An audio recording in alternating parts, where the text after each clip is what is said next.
Oke, selamat pagi, siang, dan malam.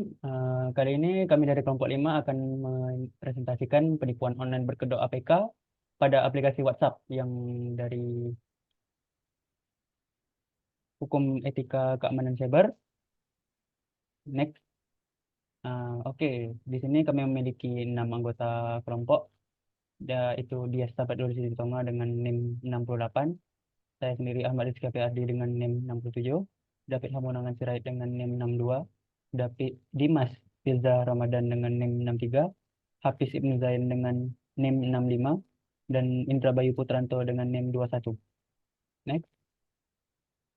Jadi tabel kontennya ada 6, yaitu apa itu penipuan APK pada aplikasi WhatsApp, hukum terkait, etika yang dilanggar, data privasi yang dilanggar, penanganan dan penyelesaian kasus, saran untuk pencegahan kasus serupa. Lalu akan dijelaskan oleh dia. Apa itu penipuan online berkedok APK pada aplikasi WhatsApp? Penipuan online berkedok APK pada aplikasi WhatsApp adalah modus bentuk penipuan yang melibatkan pengiriman file APK atau Android package kepada korban melalui aplikasi pesan singkat seperti WhatsApp.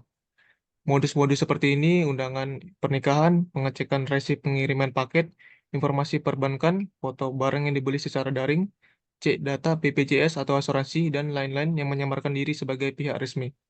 Para pelaku kejahatan cyber menipu korbannya dengan berbagai modus melalui WhatsApp, berusaha agar korban membuka dan menginstal file APK tersebut agar dia bisa mencuri data dan uang korban. Oke, kali ini saya akan membacakan hukum yang terkait. Pada hukum terkait di kasus ini, pelaku penipuan online berkedok .apk pada aplikasi WhatsApp dapat dijerat dengan beberapa pasal hukum. Jadi pertamanya itu dapat dijerat pada pasal 46 ayat 1, 2, 3 dan pasal 30 ayat 1, 2, 3 Undang-Undang Nomor 11 Tahun 2008 tentang Informasi dan Transaksi Elektronik ITE terkait akses ilegal dengan ancaman kurungan paling lama 8 tahun dan denda paling banyak 800 juta.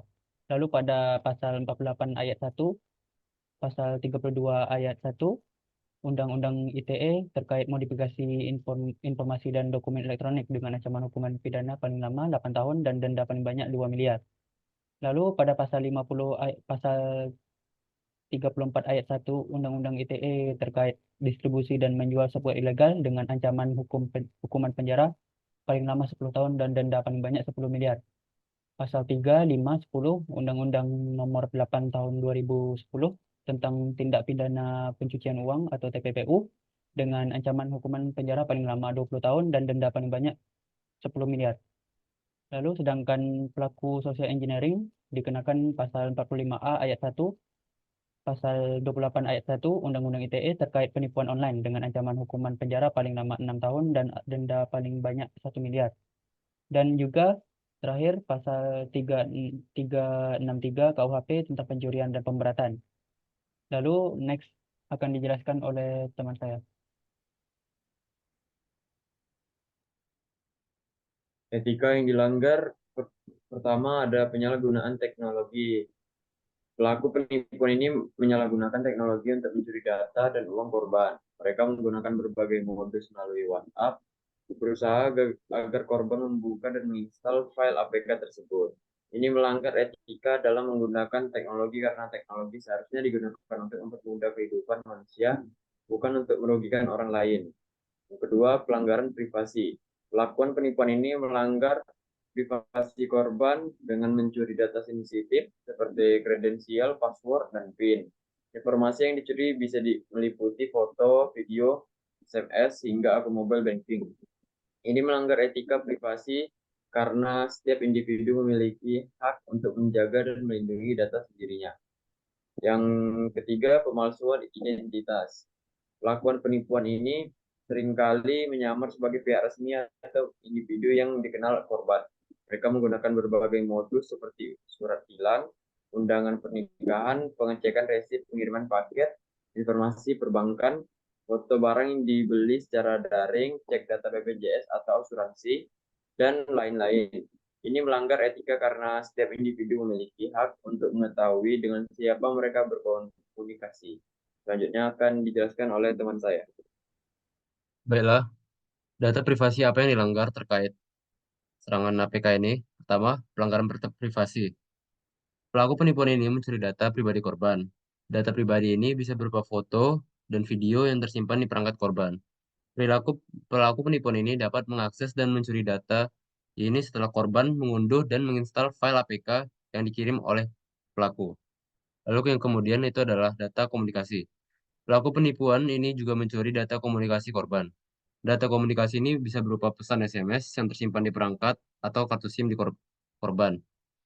Pelaku penipuan dapat membaca dan memantau pesan-pesan ini setelah korban mengunduh dan menginstal file APK yang dikirimkan oleh pelaku. Yang ketiga, data keuangan. Pelaku penipuan mencuri data keuangan korban. Data keuangan ini bisa berupa informasi akun mobile banking korban. Pelaku penipuan dapat mengakses dan mencuri data ini setelah korban mengunduh dan menginstal file APK yang dikirimkan oleh pelaku. Dan yang keempat itu adalah kredensial dan informasi sensitif lainnya. Nah, pelaku penipuan ini mencuri kredensial dan informasi sensitif lainnya dari korban. Informasi ini bisa berupa seperti password, PIN, dan one-time password atau kode OTP. Nah, pelaku dapat mengakses dan mencuri data ini setelah korban mengunduh dan menginstal file APK yang dikirimkan oleh pelaku. Terima kasih David. Selanjutnya saya akan menjelaskan penanganan dan penyelesaian pada kasus terkait. Yang pertama ada identifikasi dan penangkapan pelaku yang ditangani oleh Direktorat Tindak Pidana Cyber atau DTPD Cyber, Barreskrim Polri selaku yang bertanggung jawab melakukan investigasi dan berhasil menangkap 13 tersangka. Yang kedua, kerugian finansial yang dicatat oleh Divisi Humas Polri ditaksir sampai 12 miliar dengan korban sekitar 483 pengguna. Yang ketiga, pencegahan dan edukasi kepada pengguna dalam kasus ini mereka disarankan untuk tidak sembarang menginstal aplikasi dari sumber yang tidak resmi dan tidak dapat dipertanggungjawabkan. Sebagai contohnya yaitu file dengan format APK yang dikirim melalui kolom chat. Yang keempat adalah upaya-upaya yang dapat dilakukan jika korban terlanjur mengunduh file APK tersebut. Yang pertama itu segera matikan data internet, bersihkan cache, lalu ganti password mobile banking. Slide selanjutnya akan dijelaskan oleh rekan saya. Oke, terima kasih Dimas. Di sini jadi saran untuk pencegahan kasus serupa. Yang pertama ada hati-hati dengan pesan mencurigakan.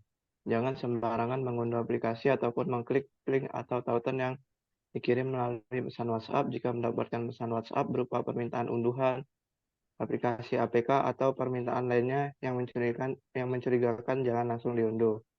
Yang kedua, gunakan aplikasi resmi untuk mengunduh aplikasi apapun. Selalu gunakan aplikasi resmi seperti App Store dan Play Store. Ini penting untuk memastikan bahwa aplikasi yang diunduh aman dan bebas dari malware. Yang ketiga yaitu periksa keaslian nomor pengirim. Pastikan untuk mengecek keaslian nomor telepon pengirim. Penipu seringkali menyamar sebagai pihak resmi atau individu yang dikenal korban. Oleh karena itu, penting untuk selalu memeriksa nomor pengirim merespon pesan. Yang keempat, hapus atau blokir chat mencurigakan. Saat membuka pesan WhatsApp yang mencurigakan dan merasa tidak mengenali kontak tersebut, maka sebaiknya lakukan penghapusan chat atau memblokir kontaknya. Ini dapat mencegah penipu mengirimkan pesan berbahaya. Yang kelima, periksa keamanan ponsel. Periksa keamanan ponsel secara berkala seperti memperbarui software dan antivirus. Ini dapat membantu melindungi perangkat dari serangan malware. Sekian, terima kasih. Baiklah, mungkin segitu saja hasil presentasi dari kelompok 5. Kami ucapkan sekian, terima kasih. Wassalamualaikum warahmatullahi wabarakatuh.